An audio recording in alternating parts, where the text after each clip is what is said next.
Hey guys, I'm Nisha Homi and welcome back to my channel.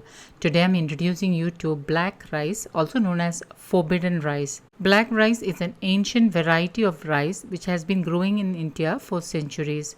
Black rice is loaded with antioxidants and gets its dark color from the antioxidant known as anthocyanins. It's the same nutrient that is found in many purple colored fruits and vegetables. It has the highest protein and fiber of any species of rice. The high fiber in black rice helps to keep you feel fuller for a longer time, and hence black rice is ideal for weight loss and weight management. Black rice is also a good source of iron. It's great for skin and hair due to its vitamin E content.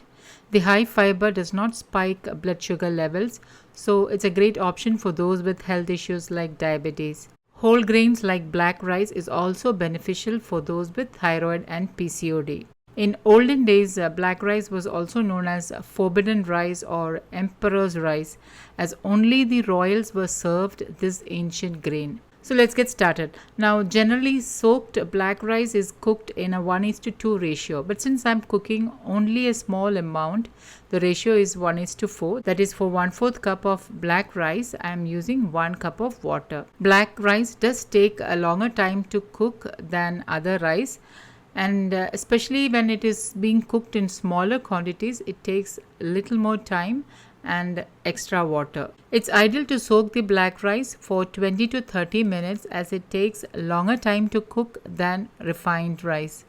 Into a bowl, add in 1/4 cup black rice and pour in some water. Wash and rinse it a couple of times and then allow it to soak for about 20 to 30 minutes. Once soaked, transfer the rice into a saucepan.